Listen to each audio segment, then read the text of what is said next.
So this is an important topic. ये है mixing of air streams. समझ लो एक एयर आ रही है और दूसरी एयर आ रही है और तीसरी एयर मतलब मिक्सचर निकल रहा है। तो पहली एयर का हम बारे में सब लिखते हैं। पहली एयर का समझ लो DBT है 1, DBT 1, इसका ओमेगा है 1। H इंथैल्पी रिप्रेजेंट करता है मॉइस्ट एयर की H1। मास ऑफ ड्रायर है mass of dry air 1, mass of water vapour 1। DBT 2 omega 2 H2, mass dryer 2, mass of water vapour 2। जब यहाँ से निकलेगी तो मास तो हमेशा कंजर्व रहता है, इसको कंट्रोल वॉल्यूम माने तो मास तो हमेशा कंजर्व रहता है। तो mass of dry air 1 plus mass of dry air 2 is equal mass of dryer 3, and mass of water vapour 1 plus mass of water vapour 2 is equal mass of water vapour 3।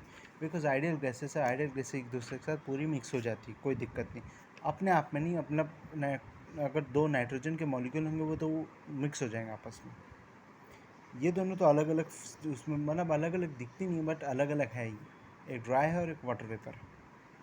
अब इसी system के लिए हम एनर्जी कंजर्वेशन लिख सकते हैं, जो होगा H1 plus half V1² plus mg/z1, मतलब पहली स्ट्रीम के लिए H1 plus half m1v1², where okay that is a problem with m1 कि m1 is mass of moisture या mass of dry air.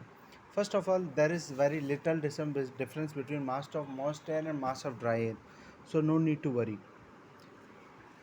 And as the velocity and potential हम कोई consider करते नहीं हैं, और हम मानते हैं कि एडियाबेटिक में हो रहा है ये पूरा मिक्सिंग, Q0 ये सब ज़ीरो, तो बनेगा H1 plus H2 is equal to H3। तो देखो ये बनेगा H1 plus H2 is equal to H3। तो ये बनेगा बड़ा H1 प्लस बड़ा H2 इज इक्वल टू बड़ा H3। और H डिफाइंड कैसे है? H is equal to mass of dry air into H1। तो mass of dry air 1 into H1 plus mass of dry air 2 into H2 is equal to mass of dry air 3 into H3। Mass of dry air 3 क्या था? From the laws of from the mass conservation ये। तो ये पहली equation है यहाँ अपनी काम की, क्योंकि H is defined as enthalpy per kg of dry air. So equation are m dryer H1 plus m dryer to H2 is equal to m dryer plus m V1 plus m2 is equal to m V3. Yes. Similarly, we can find that m dry air omega 1 from where? From here. V omega is equal to mv upon m dry air. तो omega dry air is equal to M V. तो ये हो गया omega dry air 1 omega 1 plus omega dry air 2 omega 2 is equal to omega M dry air 3 omega 3। So this are the 3 important equations here. H1 plus H2 is equal to H3. Okay, so by rearrangement from this equation, just now we divide बड़ा H1 plus बड़ा H2 is equal to छोटा H1 plus छोटा is equal to छोटा H3 नहीं, बड़ा H1 plus बड़ा H2 is equal to बड़ा H3 होगा, क्योंकि हम मास को भी कंजर्व ले रहे हैं। मास को भी, सबका मास अगर सेम होता, सबका मास अगर एक ही होता तो हम कुछ पर केजी ले सकते थे, पर सबका मास अलग अलग है, इसकी वजह से हम नहीं ले रहे। और वैसे भी आउटपुट में तो मास 2 टाइम्स हो जाएगा ना, तो फिर वो दिक्कत आ जाएगी, इसलिए बड़ा H1 प्लस बड़ा H2। रीअरेंजमेंट सब में मिलता है mass of dry air 1 upon mass of dry air 2 is equal to H3 minus H2 upon H1 minus H3। H3 क्या है? वो ड्राई जो निकल रही है एयर, उसका स्पेसिफिक एंथैल्पी पर KG of dry air. Definition क्या है H3? Specific enthalpy of output mixture air पर केजी ऑफ ड्राई, डिफाइंड पर KG of dry air. Also from equation, ये भी हमारे पास था ओमेगा 1 वाली इक्वेशन, उसको भी सेम ही इक्वेशन करने से ये आता है। तो इससे आता है ये लाइन, इस लाइन को बोलते हैं हम लोग कंडीशनिंग लाइन इक्वेशन। और हम जानते हैं कि H is equal to CP moist air into T होता है। हाँ, मैंने प्रीवियसली बोला था, इसको मैं बाद में देखूंगा, बट PK ने बोला है इसको ये होता है। तो H is equal to CP moist air into T। CP moist air होता है, ये देखो CP dry air plus omega CP water T, यहाँ आएगा T। तो H हो गया CP dry air into T plus omega into CP water vapour into T। ठीक है, तो यहाँ पे हमारे पास आ जाता है omega plus H1 is equal to 1.00 omega 1.88 T, omega 1.88 T। Okay यहाँ कुछ जो भी देखो, इसको यहाँ पे ऐसे लिखा जा सकता है, अप्रोक्सीमेशन लिया जा सकती है कि CP ऑफ मॉइस्चर 3, 2, 1 सब बराबर है, अप्रोक्सीमेटली बराबर हैं, तो इसके सब काटापिटी की जा सकती है।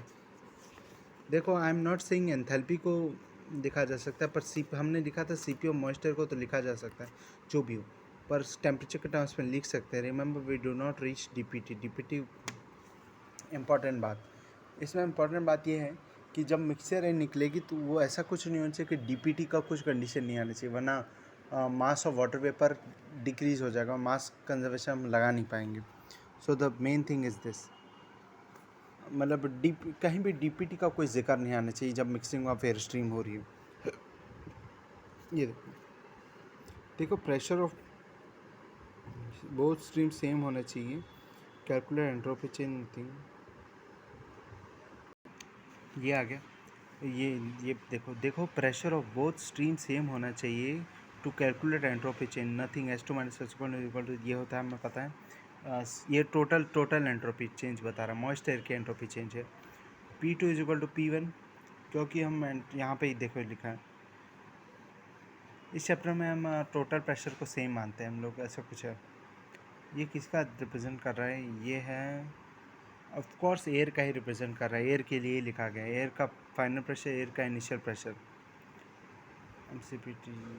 MCP ln T mixture upon, ये वो इस वाले केस के लिए दिख रहा है एंट्रोपी कैसे लिखते हैं, जब एक आ रही हो, दूसरी आ रही हो, तीसरी आ रही हो, कैसे लिखते हैं कि S2 माइनस S1 प्लस ये 3 हो तो S3 minus S1 plus S3 minus S2 is equal to total entropy change, let's see ऐसा लिखते हैं।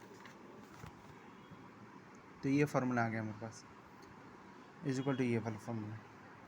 इस फार्मूले ये इक्वेशन ऑफ लाइन है, तो अगर हमने ली थी दो स्ट्रीम 1 और 2, समझ लो ये फर्स्ट स्ट्रीम का पॉइंट यहाँ पे था, मतलब कोई भी आर्बिटर लिया और 2 यहाँ पे था, 2 कहीं भी हो सकता है, 1 भी कहीं भी हो सकता है, पर जो 1 और 2 को लाइन करेगी, जॉइन करेगी, वो 3 हो, वहाँ पे कहीं पे 3 लाई करेगा उसी लाइन में, अकॉर्डिंग टू दिस इक्वेशन। मतलब एयर स्ट्रीम में अगर ये 1 पॉइंट था, ये 2 पॉइंट है, तो लाइन जॉइनिंग के कहीं ना कहीं लाई करेगा। और कैसे लाई करेगा मैं बता दूँ, mass of dry air 1 plus divide by mass of dry air 2 is equal to उल्टा, 1 का उल्टा क्या है 3 2, तो 3 माइनस 2, और 2 का उल्टा 3 माइनस 1, 3 माइनस 4, 4 कहाँ से, ये कहाँ से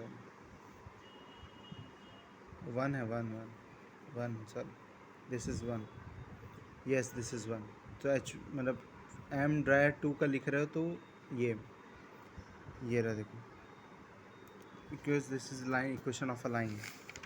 अब नेक्स्ट उसमें मैं sensible heat factor, bypass factor, ये सब करके ख़त्म करूँगा इस चैप्टर को।